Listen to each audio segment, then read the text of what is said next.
নমস্কার বন্ধুরা।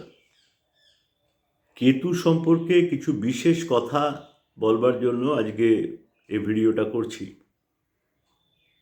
যারা আমার এই ভিডিওটি ইউটিউবে দেখছেন কাইন্ডলি আমার চ্যানেলটিকে সাবস্ক্রাইব করবেন, আর যারা আমার এই ভিডিওটা ফেসবুকে দেখছেন কাইন্ডলি ফলো করবেন। কেতু এমন একটা প্ল্যানেট যেটা কিন্তু মুক্তি দিতে আসে।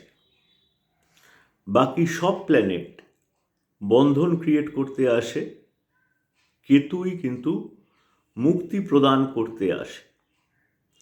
এখন প্রবলেমটা হচ্ছে যে আমাদের মতো সংসারী লোকেদের পক্ষে এই মুক্তি দেওয়াটা কিন্তু খুব কষ্টকর হয়ে দাঁড়ায় অনেক সময়। এবং কেতুর নেচার হচ্ছে, কেতু হচ্ছে সাডেননেস, এবং কেতু কিন্তু অত্যন্ত ক্রূর গ্রহ। কেতু অনেক সময় চেষ্টা করে হঠাৎ কোনো ঘটনা ঘটিয়ে, কেতু আপনার লগ্ন চার্টে যে ঘরে বসে আছে সেই ঘর থেকে, সেই ঘরের যে কারক তার থেকে বিচ্ছেদ করিয়ে দেওয়া।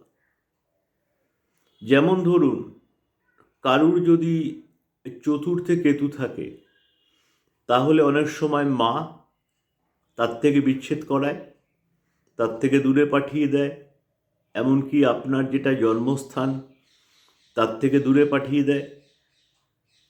আবার বয়সকালে বিভিন্ন কারণে আপনার ঘরবাড়ি বিক্রি করিয়ে দেবে।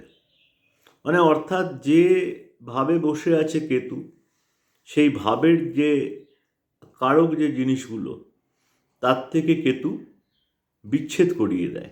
যেমন যে এক্সাম্পলটা বলছিলাম, চতুর্থ ঘর থেকে আমরা মা, সুখ, ঘর, বাড়ি, গাড়ি এই সমস্ত কিছু বিচার করি।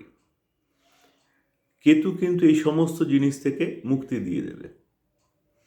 কাজেই আমাদের সংসারী লোকেদের পক্ষে যেটা খুবই কষ্টকর হয়ে দাঁড়ায় অনেক সময়। তো যার ফলে আপনার লগ্ন চার্টে দেখে নিন যে আপনার কেতু কোন জায়গায় বসে আছে।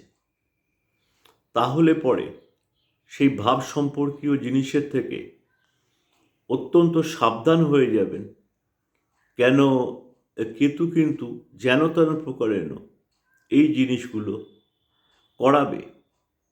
আমি আরেকটারও এক্সাম্পল দিচ্ছি, যে পঞ্চমে যদি কারুর কেতু থাকে তাহলে সন্তানের থেকে বিচ্ছিন্ন করে দেবে।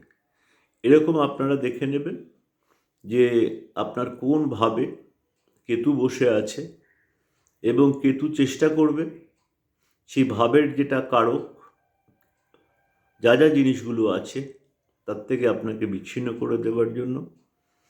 এই জন্য একটা উপায় করতে পারেন। কেতুর খুব ভালো রেমেডি হচ্ছে কুকুরদের খাওয়ানো।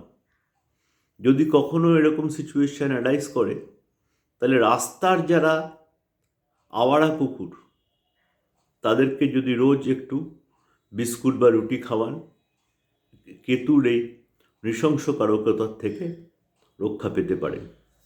নমস্কার।